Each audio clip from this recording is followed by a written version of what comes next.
Good day, Madam Suffolk Ram. Cassius. Welcome to episode 258 of the Runners podcast. Oh my god, 258. First episode 2025. Ugh. Yay. Yeah. 2025. This century's a quarter old. That feels weird. Yeah. Yeah.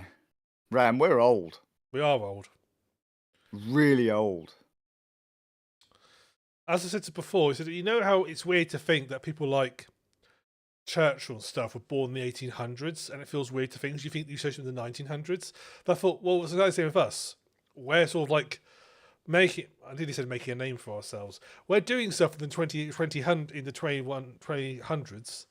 We were born in the 1900s. Sad. Old. We're useless. Our names aren't going to go down in the history books other than potentially worst podcast ever. I'm of the opinion that if we make enough of it, it will just become popular through nonsense. Yeah, sure. Like all of a sudden, someone will kind of gravitate towards the complete horse. It's like, have you heard this? It kind of resonates. Why? But there's these two guys talking in this really. I think it will. What I'm hoping for is that when humanity's all gone, some alien civilization turns up. The only thing they're able to find is my hard drive with all our podcasts on it, and they'll go, "This is the peak of humanity. This is what we have. These historical documents are all we have to work out what happened with humanity." I think you might be might be a bit of a leap, Ram, unless you're going to sort out a bomb shelter for your hard drive. Oh, I'm in the middle of the sticks. No one comes round here. No one's gonna bomb round here. He says that, and now they'll be like, Putin will be like, you know what? Fuck that Ran Nerds podcast. And Kim's like, I haven't been a guest on there since episode 50. Fuck those guys. Yeah, let's just bomb them. Show me else. And then your hard drive will be gone, and then the plan, the hopes and dreams will be out the window, man. I was watching a video last week from a North Korean defector, and he was telling us all what life was like in North Korea. And he was in the North Korean army, and because they were so scared the army might take up arms against the leader, they were allowed, as part of their training, they could fire 3 bullets per year.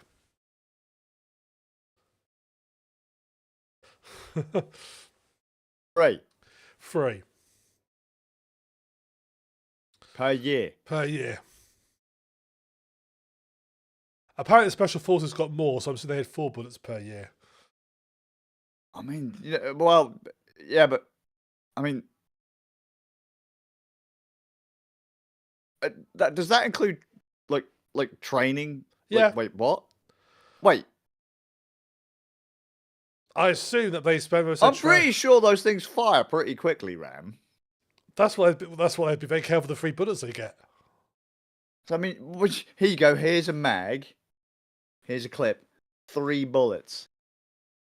Pull. Gone. Well, that's our training done for the year. Yeah. I think they just saw waved guns and went bang. I don't know if anyone's ever. I don't know if anyone's told him this, but the actual military training. If your training is the equivalent of kids running around the woods with sticks, you're probably not going to get very far. No. They also had to share underwear. And they had to, I wasn't quite sure about that either. It's like, surely you should bring some with you. But apparently, is that not standard issue for your gear? Apparently not. You need some underwear. Right, trousers. The best got trousers, yeah. Underwear, yeah. Right. You see them 2 things at the bottom of your legs, yeah? Feet. You need some footwear. Boots. We'll give you some socks too. Right. We might only give you 1 of each thing, right? But these are yours.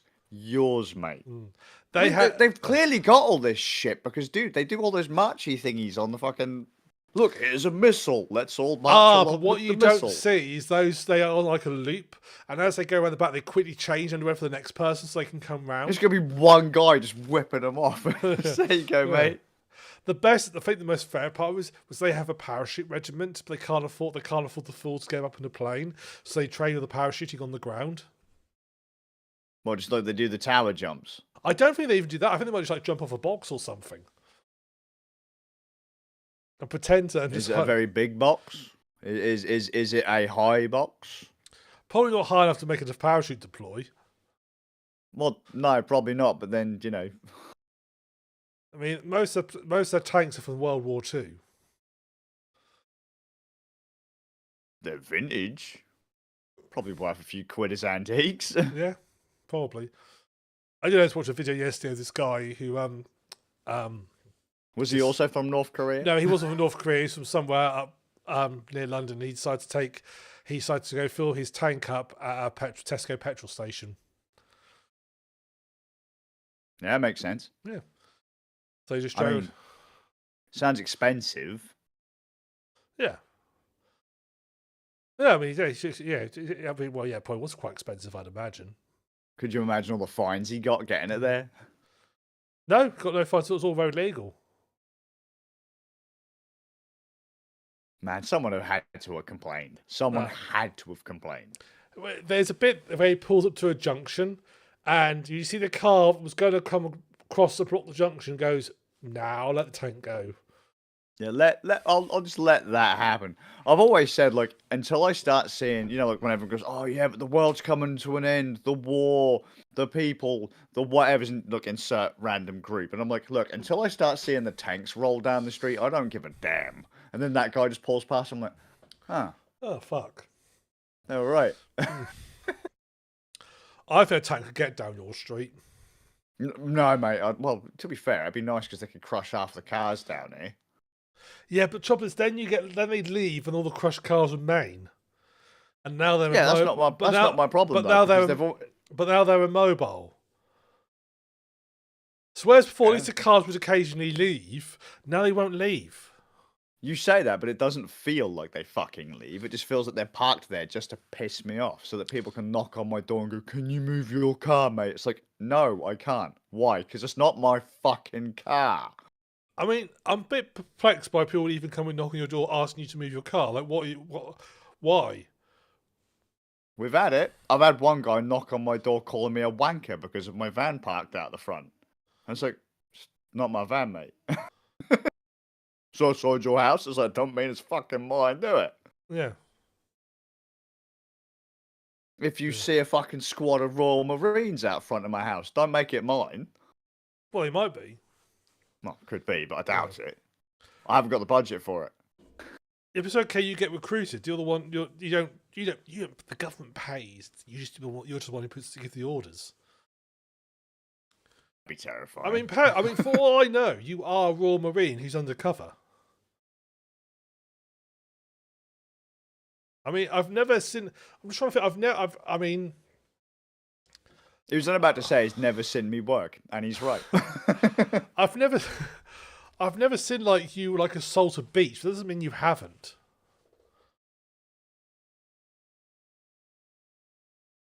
And he does own a P90 airsoft gun. I do. The kids found that, by the way. Did they? Yeah. Was it still? A, two questions. B, one, did it have a battery in it, and two, was it still loaded? Battery wasn't in it. No, it wasn't loaded. I love your safety. Good man. I love that P90. Even with guns that can't actually really hurt you unless you shoot someone in the eye, even those, he plays it safe and doesn't leave them loaded. Sting like a motherfucker. But they're not going to kill you. But this, look, in America,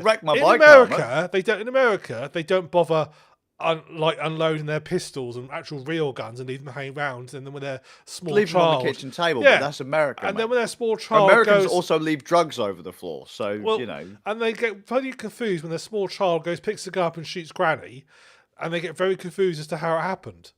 That's funny. Granny should have known better. Right, the child was simply expressing his right to, was it castle doctrine? The right to do something. The right to shoot Granny. There is certain law that's basically like you have a right to just like shoot back at people. Even like what's it called? Stand your ground. stuff like I think basically it means that if you're in a situation where you could retreat or not, you just have the choice to stand your ground and fire back. I'll take your word for that. I'm not really clued in on what Americans do. I'm not. I mean, I'm not entirely convinced that is correct. What I've just said, but You say that, and now there's going to be a bunch of Americans shooting each other. how that make any difference? Look what you've done. How's that different? Well, you've said it. You said it. No. And we haven't got a lawyer's statement at the start. Yeah, but they're not going to extradite me to the US over that. Ram? Look, you could write, I love sheep on Twitter. Don't clip that, you motherfuckers. And they will. And then all of a sudden, you'll be in America, you'll be in court, and they're like, oh my God, you fucking mentalist. Because that's what people do. Yeah, well, I'm not in America, so it's fine. I have no plans to go. I have no plans to go to America. And that's when which one is it that does the overseas terrorism? The CIA? Is that the CIA? Oh yeah, yeah, CIA's yeah. over the road, isn't it? Whereas FBI's like, what, over the road from you, isn't it? So CIA kicked down your door. Ram, you coming with us? I don't think so. Fucking... CIA wouldn't kick the door down. They're more stealthy than that. They'd send some undercover agent to take me in.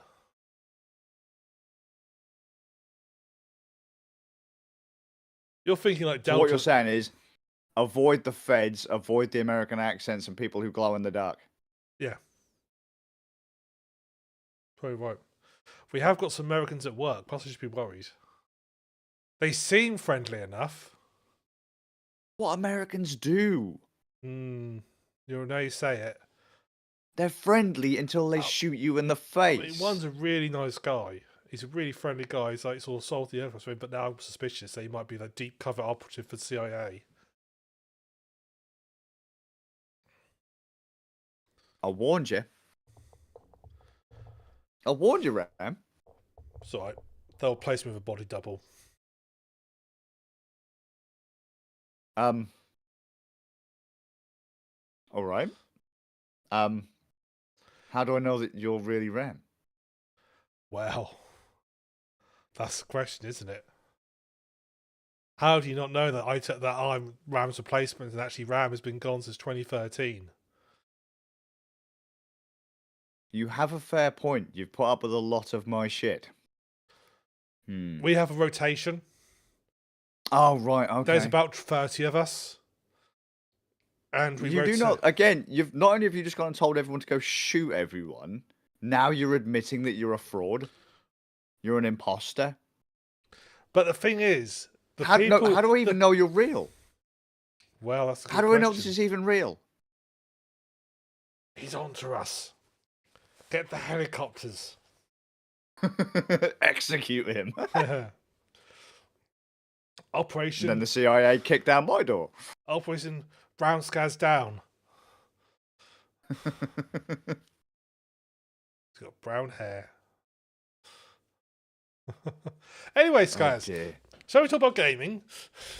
Not that I've done a lot of it or any of it, but yes, let's do that. All right, well, I can talk about gaming if you've not done anything. Please do, mate, because it's not happened. No. Well, I've been playing Far Cry 6. Now, I said it took you a fucking while. Well, yeah, it took me a while to get to... You were talking about Far Cry 6 about 5 million years ago, back before the third guy got rotated out. Yeah. Of your American CIA, whatever it was you were doing. Yeah, well, yeah. You know why has it took the 30th guy to get Far Cry 6? Well, because it's the first guy who likes it, so it's fine. So, the thing about Far Cry is, Far Cry's got to be one of my favourite series of games. But I do have to have like a break between them. Once I've played and finished one, I do have. If I can't Call of Duty and do one every single week. I have to have like a break between them and sort of like a. How long? Like, what would you consider a break? 'Cause, I mean, didn't you play 5 quite late? No, 5 I had on release day. Oh, Um, so because basically you could split Far Cry down to like a. There's a point which is basically in my opinion, Far Cry 3 was basically like the reboot of the series in ways. Far Cry 1 has got oh nothing to God, do yeah, with. yeah. Far Cry 1 and Far Cry 2 have got nothing to do with 3. Yeah, they've got nothing to do with each other either. Far Cry No, 1 is like a sci-fi shooter sound platform, although it was big open world sort of like environment you're generally working on, which is sort of very Far Cry-esque. Far Cry 2 was a lot more gritty, more realistic. Although, interestingly, there's a lot of stuff in Far Cry 2 that does sort of pull over to Far Cry 3, but it's just like yeah. it's a very raw version of it. And I didn't mind Far Cry 2, but it was had a lot of trouble with it. There's some really So, yeah, Far Cry 1 was the research, like the experiments on the island. yes. Far Cry 2, you had You were like in Africa. guerrilla warfare, like Mm. people coming out and helping you out if you've been downed and all that kind Yeah. of thing. Yeah. Stim packs to pick people back up. And you had malaria, and every so often you'd have to take pills. And then Far Cry 3, you're a tourist that found out you really liked killing people. Yeah. 4, you were hanging out with your uncle. Something like that, yeah. Far Cry Can't remember 3. now. Far Cry 3 is where the sort of like modern Far Cry's has its formula established. Yeah, the current gen Far Cry is all based on 3. Yeah, although they have changed quite a bit since 3. But that's where it basically the general formula of like a big open world where you can just pretty much go anywhere most of the time. And the sort of key sort of themes of Far Cry is you're free form to go to wherever you like. There are a lot of like military bases that you can find and come across, which you can then have to figure out how to take over. That was really Far Cry 3's big thing that I think made it really popular, was that coming across like some random military outposts and you could like sort of work out how to slowly sort of scout it out, plan it out before you eventually take out the base. Far Cry 4 was really 3.5 because it basically didn't change anything from the formula. You then had Far Cry Primal. Far Cry Primal was probably my favourite Far Cry's because they just. Funny enough, actually, we'd spoken about Far Cry Primal quite recently, hadn't we? It did, yeah. Oh, there's also Far Cry Blood Jacket, which is like a Far The Cry 1980s spin of Far Cry 3, wasn't it? Yeah. Like neon and. It was like over the top sort of 80s style. They just literally like all the 80 films, pushed them together, just went to the like that's how everything was neon. Everything had neon. I think there's a literally description of the bow is this bow is better because it's neon. That's literally the description of the bow in Far Cry. Well, yeah, but that's a fact, though. Exactly, it's a true like, fact. That's like cars with speed lines on them are always faster. Yeah, and it's extra fast if it's a red one. Yeah. So it seems to be the thing. The way the devs go with Far Cry is they make up the more air quotes, very big air quotes, serious game, and they do something completely insane afterwards. So Far Cry 3 had Far Cry Blood Dragon. Far Cry 4 had Far Cry Primal, which was still my favourite part because it's set. Let's say a Far Cry game back in like caveman era, and we'll invent a whole language for it. Why not? And all you've got is, but you had a psychic owl, which is quite cool. A psychic owl that could dive bomb things. Did you not know that they're all psychic? Really? Well, apparently I you didn't. just have to get to know them. Yeah. Far Cry 5 was perhaps one that sort of like chopped a lot of the sort of things that Far Cry 3 introduced, which I think so one big thing Far Cry 3 introduced was there are towers that you had to go around and you unlock a tower by climbing it. Yeah, watch towers or watch points. Yeah, they're radio towers. Yeah, for to be able to. Yeah, and see, look, that was like waypoints on map and. You'd unlock a radio tower, and it basically you'd remove the fog wall from the map. It would also show you all the missions that are available then. So basically, it's how you progress the game by unlocking the radio towers and unlocking maps. Again, Far Cry 4 was exactly the same because it's basically Far Cry 3.5. Yeah. You also had the outposts. You had hunting, so you had to go like hunt animals to skin them to make like a bigger purse to hold more money, or like a bigger rucksack to like hold more ammunition. There's like ammo pouches and stuff. There's also like a top tier animal as well that if you like got that, you get like the best ammo patch, the best this and so forth. Far Cry 5 basically got rid of the radio towers. You didn't need them anymore. The map was just sort of like there. It got rid of the hunting as well. Those are the things that people basically said that they didn't enjoy the most from the Far Cry, so they just got rid of them. The guy literally said, "There's a guy at the start of Far Cry 5 where you have to climb the first tower," and he goes, "Don't worry, I won't make you climb all of these around the county." After Far Cry 5, you then had Far Cry New Dawn, which was basically a sequel to Far Cry 5, because Far Cry 5 ends with a nuclear apocalypse, and Far Cry New Dawn is set like 30 years, 4 years down the line afterwards, a sequel. I kind of bounced off New Dawn, I think, because it was so close to Far Cry 5. This is what I mean by the palate cleanser. It was so close to Far Cry 5. I played quite a bit of it, then just all bounced off it, because I need to build myself back up to it again. And so now we have Far Cry 6. So I have played all the Far Cry games, but I've not completed most. I've completed, not counting like the first two, like 1 and 2, because they're not in the modern Far Cries. I've not completed New Dawn or 4 actually, for the same reason that 4 was so similar to 3. I kind of bounced off it. I got quite far. I got like, I mean, when I say bounced off, I did like put like sort of 60 hours into it, but it does seem kind of extreme though to then bounce off of it after 60 hours. But yeah, all right, yeah, that is just what happened. So Far Cry 6. So Far Cry 6, funnily, feels very. In some ways, it feels like going back in time to Far Cry 3. I think because the world it's set like in this sort of South American series of islands that the guy that Gus Fring from Breaking Bad has basically become El Presidente of. He's not Gus Fring in the game, but basically that's what I was thinking was Gus Fring. Yeah, sure. And this island, and he's basically become a dictator. And all the Far Cry games basically start with you being a rebel, basically taking down a dictator. That's how the sort of general theme goes. You are like up against like the army. You do this by taking out outposts, which they've kept. This game changed a little bit, so you've got outposts. You've got checkpoints, like road traffic checkpoints and stuff, which are quite clear. If you try and drive through one too fast, they pop your tyres. So you have to sort of like slow. You can sort of sneak through them while they're still under enemy control. But you have to like slow right down so they can.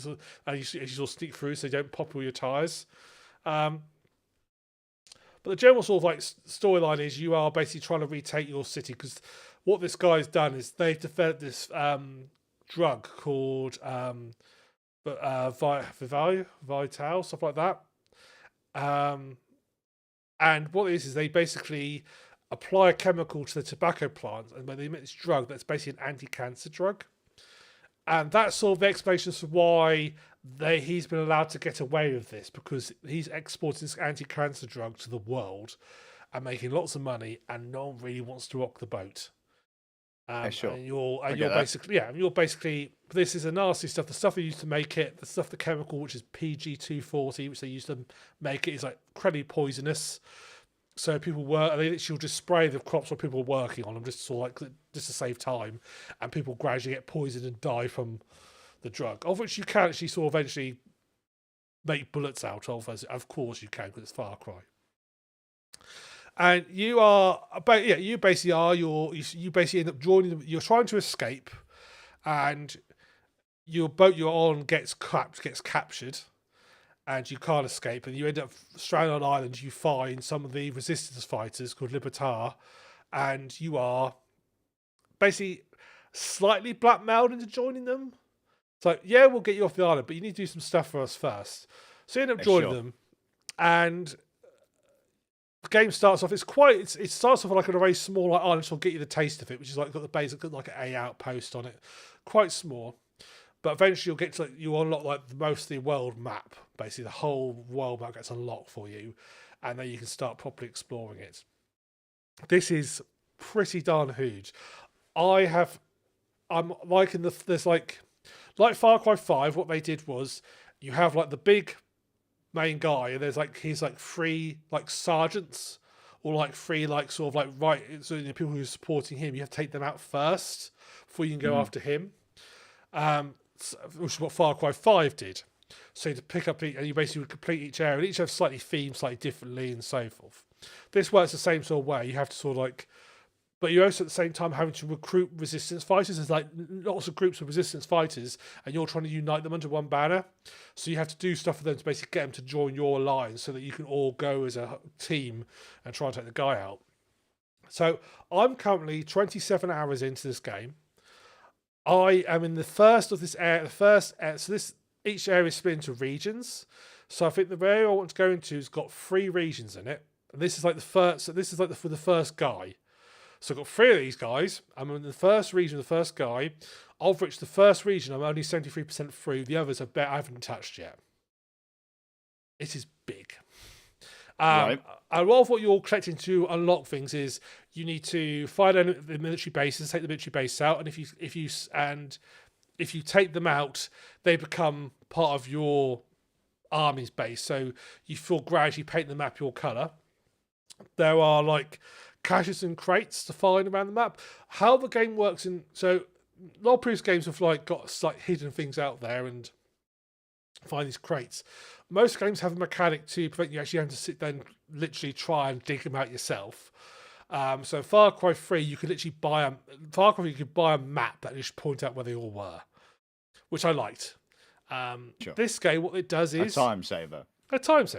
This game, what it does is you'll come across, like, as you're sort of like wandering around sort of the areas, you'll come across resistant members because there's like on the islands there's this whole network of paths that the resistance use, and they're like sort of these, so like little shortcuts and stuff, and you'll wander around them. You'll come across the resistant members, and occasionally you'll come on who's got an exclamation mark above their head. If you go up to them and speak to them, they'll basically say, "Hey, I've heard some rumors and I've found some stuff here," and they'll then unlock like a load of things onto the map for you.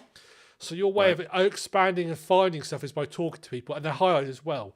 You can also bribe some of the enemies. You can bribe, so you'll come across enemies got this like exclamation mark on the map, and if you go up to them with your guns holstered, you can actually pay them some money, and they'll then show you some things around the map that you can use, and then they'll leg it before you start killing everybody in the base they're guarding. Neat. It's got horses in it. Far Cry have horses in it. Yeah. You also have to, like, there are like villages and stuff which you can go into. But you need to actually keep your gun holstered because that's where they're quite heavily guarded. And if you keep your gun holstered, they won't really notice you so much. They do after a while. If you get too close, we'll start to like work out who you are. But if you keep a sort of distance away, this didn't work the first time because the first time I was going into a village, I borrowed a horse, was riding it down to the village, turned a sharp right into the village to go see the guy I was meant to be meeting up, and accidentally rode the horse straight over one of the enemies. Yeah, just literally it's like, oh shit, as I ran him over. Oops, and they're like, that wasn't an accident, he did that on purpose. What a cunt. They didn't like that. They did not like that at all. And so I ended up immediately turning the horse round and legging it. You killed Barry. Yeah. And off he goes. Yeah. It's like, shit, didn't mean to do that, bye. Oh no, what just happened to Barry? It looks like you just ran him over with your horse. Oh no, I'll run. It's like, you can unlock horses as well. There's horses to unlock. Lots of things to unlock. I like unlocking horses. As you do. Sorry? The thief. No, I'm not. Unlocking horses. I borrow them. They're supposed to be where they are. That's why they're locked. They have a saddle on the backs. They're clearly meant to be ridden. Mate, you got to be careful because if you ain't, they'll clamp it. If you ain't got the right license, they'll clamp your fucking horse. It's locked. You shouldn't be taking it. I'd hope the horse would be smart enough to wander away if someone tried to clamp it. I think it'd be even funnier if they just stood there and let it be clamped. That's a horse that doesn't clamp me horse. That's a horse that doesn't like you if it does that. It's like, motherfucker. Yeah, so you basically, because you can unlock horses by finding them and by acquiring them and take them to a horse pickup point. At which point you then, it's not a Tinder date, don't worry. At which point you can have them for future use. You can also, like, if you like capture like vehicles and stuff, you take them to like a vehicle pickup point. You'll then unlock the vehicle for further use. There's boats. There's helicopters. I remember stealing I stole a helicopter, flew away, flew back to my base, and unlocked it for fit. It was great. I was like, this guy, I ran to this airfield, and one of the guys just shouted, I'm going in the helicopter. And he ran into the helicopter, tried to sort of get it so he could come shoot me. I just ran behind him. As he climbed into the helicopter, I just ran to him, opened the door, pulled him out, threw him out, jumped in and flew off. That just makes me think of Battlefield Vietnam. It's a bit like that, yeah. Because it's got those things like the hijack. So if you get near another vehicle, you can just hit a button, hijack it, and you'll just jump from what you're doing. So there's nothing quite like running up against like this big truck on a horse, hitting a button, just jumping off the horse through the driver's window, slashing the head with a machete, pushing him out the door, and taking off. You can also hijack. You can also hijack horses. So if you sneak up a guy while he's walking on a horse, you can just literally just jump onto the back of the horse, stab him through the neck, and throw him off, and just grab the reins and carry on. I think this is brilliant. You say weekends on the Witten estate, mate. Yeah.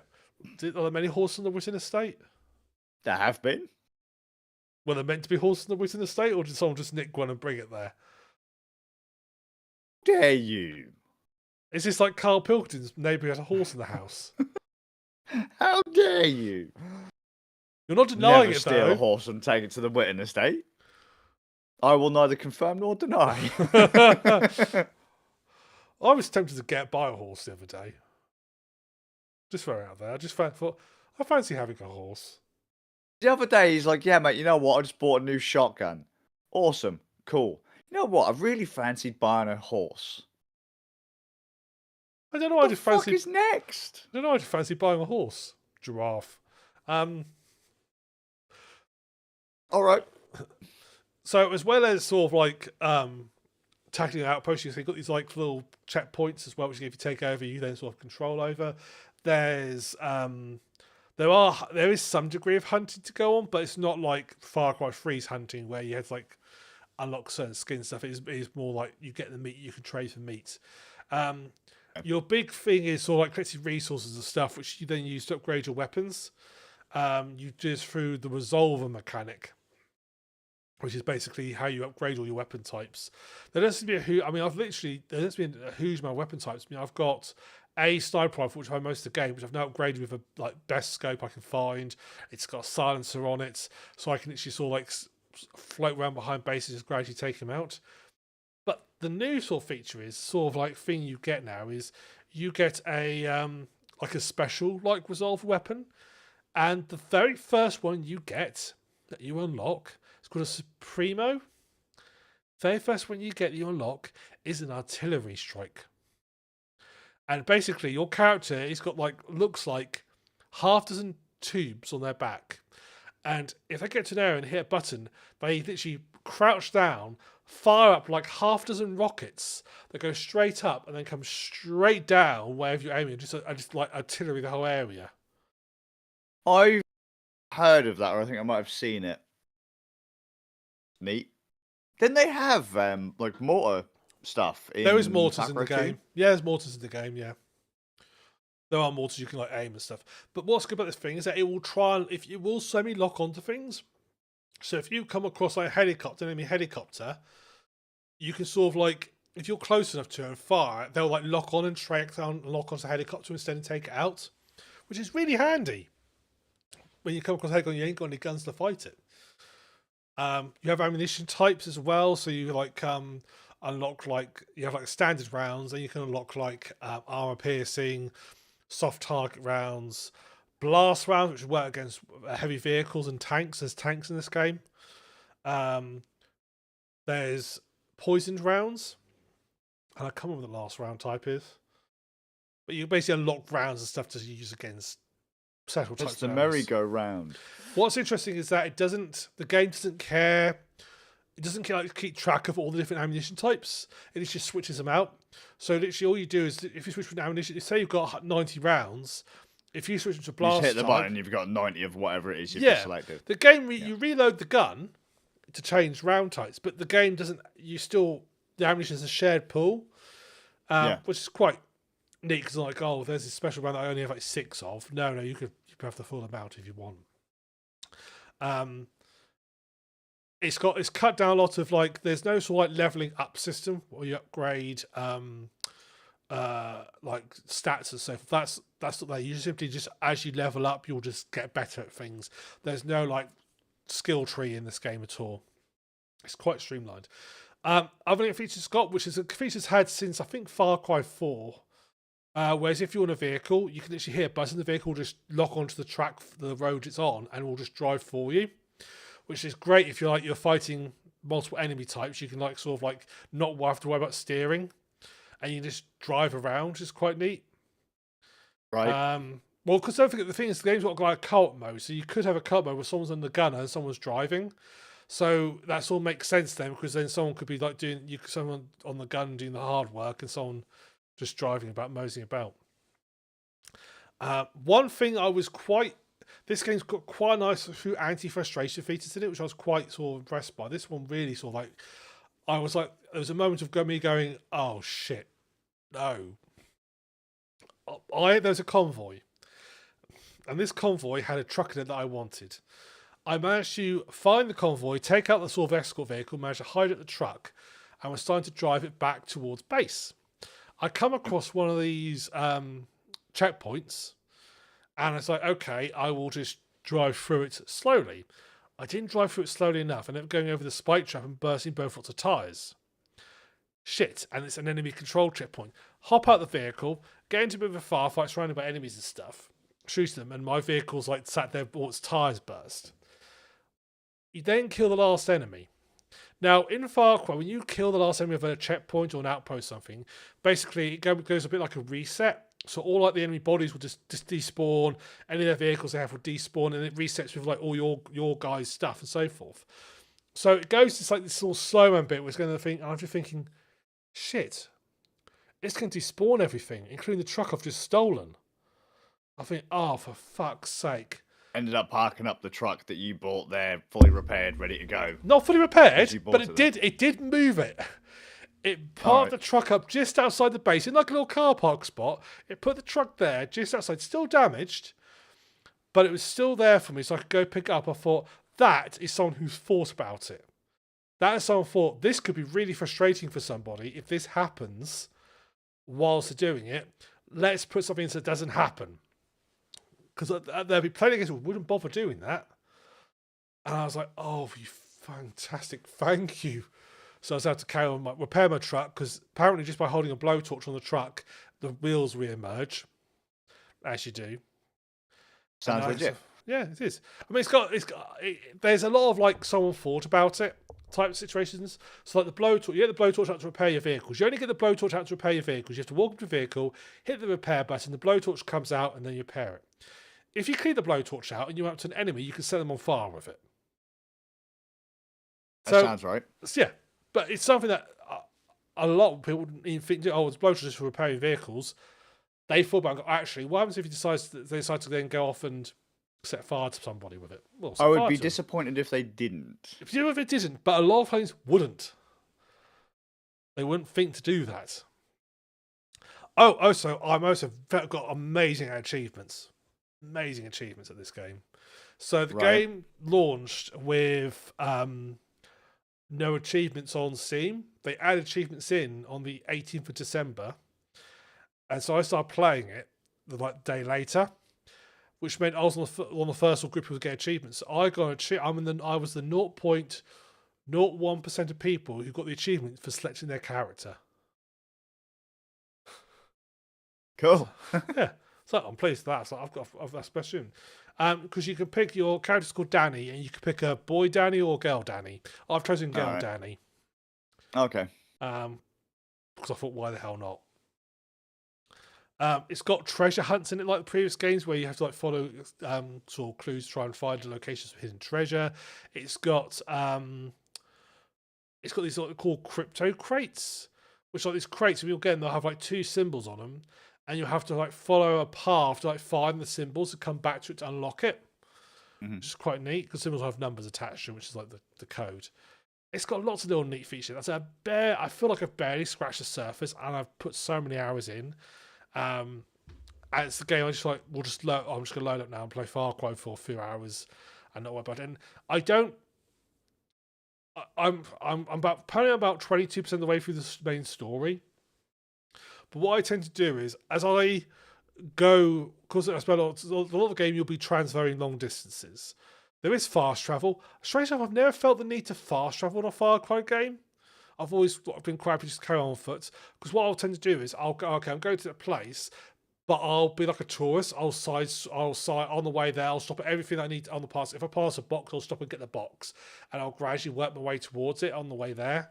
Which I find Fast travel is, I think, the bane of big open world games. To be honest with you, because there's a lot of events that players miss.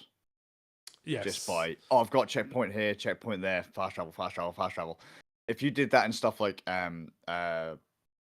Oblivion, Skyrim, all that kind of thing, you will miss so many little kind of random events that happen around the world. I'm not. I say that I don't like fast travel, yet I just played through East 10 and I fast traveled quite a bit in that. Because I'd already largely cleared the map. And it's like, well, these events aren't random. Enemy ships will appear on certain points, so I'll fast travel to a general zone and then kind of sweep around again. I think a good counter to fast travel is, yes, have fast travel, but if you want people not to use it, make sure you've got other ways of transporting that are fairly rapid. So vehicles being the opposite obvious thing. In Far Cry, helicopters. I love getting in a helicopter. I just literally just pick up and fly to like destination. There's this bit where it's like this. She says, "We're okay. We need to sneak into this base, and we're going to be very quiet and stuff. So I'll meet you at the water tower." She's in the water tower. I'm in a helicopter. I land the helicopter on top of the water tower, hop off, and meet up. As you do. I'm being stealthy. Stealth helicopter. I have also occasionally tried. I've a couple of times of like when I've gone to take a base, there's been like a big building in the middle, so I've just thrown a helicopter into the middle, just landed there, and they've seen you land, and it's all like, but if you land quick enough, they don't like spot you. Because Far Cry's got this like spot mechanic where enemies will have like a progress bar when they see you, it gradually fills up. As long as you can like break line of sight, that will stop filling up. And if you're close to it, fill up quicker. If you're far away, it fills up slower. But if you're really sort of like quick, you sort of like get steep past them, is really obviously. And I love just like landing a helicopter on top of the roof and then sort of like in the middle of the base scouting it out and finding people. Way the game sort of shows enemies, they show up like as a. Initially, they'll show up as like a fog on the mini map, which is basically like there's an enemy somewhere here. Yeah, we won't tell you exactly where, but it's. But as soon as you locate them, their fog disappears. As soon as you tag them with your, in this case, mobile phone, not binoculars. If you have a mobile phone, you can zoom in. As soon as you tag one, then that fog disappears. So you can also tell roughly once you've got everybody, because all the fog. If you look at the map, there's no fog left. You must have tagged everybody, which is kind of helpful. Yeah. One thing I really think this game should have in it, I don't know why I put it, I guess why I put it, but I think it'd be really fun if they did. Far Cry Primal, you had a psychic owl that you could fly above the base, you could actually sort of fly into the base a little bit and stuff and fly around. Why in the fuck haven't they got a drone? Because drones are what they put. Drones are what Ubisoft puts into Watch Dogs. That would be very sad if that's the case. But then I would say Ubisoft also puts guns into Watch Dogs. Yeah, I suppose they should probably take those away for the next one. Yeah, that'd be good. But yeah, if some sort of drone you could fly up a sort of like scout base, that'd be really cool. But I have to say, I've been loving it so far. It's been long enough since playing the last ones that it's not. I've had a bigger palate cleansing from it, so I feel I'm enjoying it. Plus, I've unlocked a little dog called Chorizo, who's a little dasher with broken back legs. So he goes on a little wheelchair. Bless him. Yeah, he distracts enemies for you, but he also will do things like if you put in a car, if you wait, he'll jump in the car, and I don't know how he jumps like through the window and sort of climbers in, so he'll sit in the passenger seat next to you, which is quite cool. I love sort of like getting into the car, waiting for him to jump in, switch on auto drive. I'm just driving down, just look down to my right, and there he is, just sat there quite happily waiting. We're going to kill some enemies now. We are going to kill some enemies, so we're going to kill some enemies. Happy doggo. Yeah, and they've all got skins and stuff you can unlock and stuff. There is, unfortunately, some Ubisoftness about it. When isn't there? Yeah, in that has got like microtransactions in it, and one of the microtransactions is buy a map that shows you everything is. That's like, oh, that's dirty. That is dirty.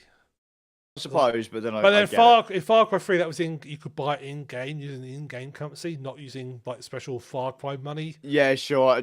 I get it, but this is just. Yeah. I think we've had this discussion before, though, and I've had this discussion recently with The Walled. Most of these games aren't actually making money. Well, no. A lot, especially now, this generation, a lot of studios just aren't making money. They are bleeding money. Yeah. So if they go, yeah, mate, we'll charge you a couple quid for a map that you don't need, but if you want it, you can have it. Yeah. Whatever. One other thing it has got in it, it's got cockfighting in it. Random. Right? Random, but hilarious. So when you go to cockfight, you have to find a cock, and you unlock. There are 19 cock. I think there's 19 cocks you can unlock. And you go to the cockfight thing, and then when you say I'll take part, what happens then? It goes to like a Street Fighter-esque menu where you have all the portraits of all your cockerels on one, which you can then select. And it's got like all the blue and the right with a hang thing. It's like got that sort of like thumping arcadey music, and you select them, and then it goes into like a beat 'em up style game where both the cocks fight off against each other. Fantastic. It's very basic. They can like there's like a leap attack. There's like a foot attack. There's like a peck attack. They can also dodge and jump back. It's just so fun. Oh, I'll select that cock, and then we'll have a big fight. When Ram says unlock your cock. There's a category for that on Pornhub. Indeed. But, I mean, some of the cocks are really nice. They're really sort of like good looking. Handsome cocks. Whatever floats your boat, mate. Lots of cocks. And I'm going to make sure I unlock all the cocks. I want to have all the cocks unlocked. Wow, this is turning into a bit of a. What you do on the weekend, mate, is entirely up to you. But I'm just talking about cockfighting. I don't know what your dirty mind's thinking. Not really into giant chickens fighting each other, to be honest. Well, they're not particularly giant, to be honest. Well, depends what you consider giant, Ram. Yeah. Oh, so the chickens where you can go, but they don't kill each other. They just sort of like it's a friendly fight. They just slap each other and they fall over. Yeah, basically, yeah. A bit like a street fight, no one dies. Somehow no one dies. It's fine. If there's like a point at the game where you can just like, if you like fight a load of cocks and then it goes to like some mini game where you like, I don't know, break up a box or something for fun, that just would be hilarious.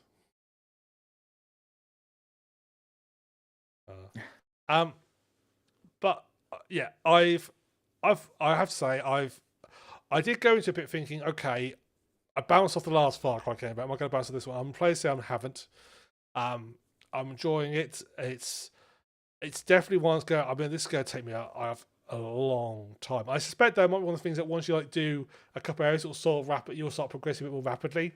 Yeah, sure. I think it's like the sort of like it's not. I don't think it's a linear progression, but yeah, I have to say I've just really very much enjoyed. So if you've ever played Far Cry and bounced off, give Far Cry 6 a go because it might be one to go back to. It must play its thing. So we discussed this the other week. It's a very much a Ubisoft has discovered a formula of game, and all the games tend to follow the same formula. You unlock areas, you take out bases. All Ubisoft really does is change the camera angle. Yes, that's. Is it third person? Is it third person? Do you have access to guns or knives or both? Yeah, and I can't deny that at all. And that's what this. Far Cry is the one the version of Ubisoft's method that I prefer. If you guys want to play a Far Cry game that's actually good, though, could I recommend Homefront Revolution? Well, all the Far Cry games are good. No, they're not. But they are. But no, anyway. They're really not. If they were, you wouldn't bounce off them as much. I've only bounced off 2, but I've played through 3 all the way through, Blood Dragon all the way through, Prime all the way through. He played through 3 5 all the way through. fucking Blood Dragon all the way through, bounced off of 4. That's because it's 3.5. That's not the point. Prime all the way through. You're still 5 all bouncing the off way these through. motherfuckers. If you want to play a good one, By Far Cry play 6. Homefront. There we go. So, but yeah, very good game. So you have enjoyed it. So, have you got anything to speak out at all, Skaz? Just 2 notes. One, thank you for my Christmas present of Daytona USA to my kids. To my big man. Thank you very much. Daytona USA being the Sega arcade game. Great fun. Love that one. Sega Saturn release. He saw it recently at a local shop. And so he picked it up. I do like me some Daytona USA, so every now and then I just race around the track. And I just unlocked, Middlemeister might be happy with this one. I don't know what Middlemeister's numbers are. I've just unlocked my 1000th achievement trophy on PlayStation Network. Oh, there you go. New Year's Day, 1000th achievement trophy, whatever they call it. From E8, Lacrimosa of Dana, start a new adventure. It's the first achievement you get in that game. I'm a gaming addict, clearly. I've had the account since 2008. I've just unlocked 1,000 trophies. That's clearly way too much game time, just ever. Yeah. Oh, have fantastic. you seen any of your like year in review things? I have not gone. I've sort of read through mine quickly. Nothing very surprising in my year in review. All right. You can guess which game had the highest playtime in year in review. Oh, your random spacey one. Random spacey one, yeah. Yeah, the one that's named I've just kind of completely blanked. Imperium Galactic Survival. That's the one. I spell it wrong every single time. It's like I think mine on PC was Death Stranding. But East 8 was East 10 was coming in right behind that. And the only reason I played Death Stranding in 2024 was just to compare between the Steam Deck and the recently released Mac version of Death Stranding. And the Steam Deck plays it way better than any Mac I own. So if you want to play Death Stranding, play it on the don't buy it on the Mac. On Xbox, I got Alan Wake because we did after James McCaffrey passed away. I went through the entire Remedy Connected Universe again, and that Xbox gave me Alan Wake as my most played game. Even though I could have swore Alan Wake 2 was significantly longer, but apparently not, according to Microsoft. So I don't put any stock in Microsoft's ability to count time. But then I don't put any stock in Sony's ability to count multiplayer time either, because my most played game there was East 8 on PlayStation 5, but it said I'd never played any multiplayer time at all. Same with my mate DeWald, who it gave him his game of the year was Marvel Rivals, and that is exclusively a multiplayer game. Yeah. Oh, I've just pulled my. So apparently, according to this, my most played. So 28% of my entire playtime was spent in Imperial Galactic Survival. Jesus. Next up was Teeny Tiny Wonderlands with 8%. And the next stat was Builder Simulator with 6%. Okay. I'm trying to look through, see what we were here for 6% of my game time. For the King, 4%. At the same time.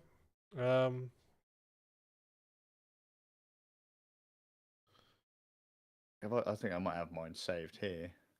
Yeah, No, it's on one of my other machines. So I can view yours here. You've shared it, so I can view yours here. Apparently, I didn't get one of those for 2023. There was no option for me to view that one, so apparently they never gave it to me unless you had to click it to get it to generate. I think you have to click it. Yeah, Death Stranding, 10% of your playtime is Death Stranding, 10% VR chat, 10% Dragon Ball Z's Kakarot. That one was overly long-winded. Now I've got Grand Blue Fantasy Relink. That was a great game, and Scarlet Nexus. But again, unfortunately, these things were generated before I went kind of hammering through East 10. So yeah.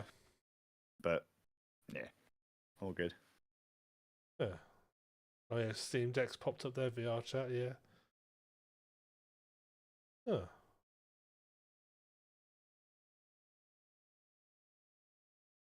Yeah, it's interesting watching through people's stuff. But that's my groove, man. I'm clearly a gaming addict. You are. You are a gaming addict.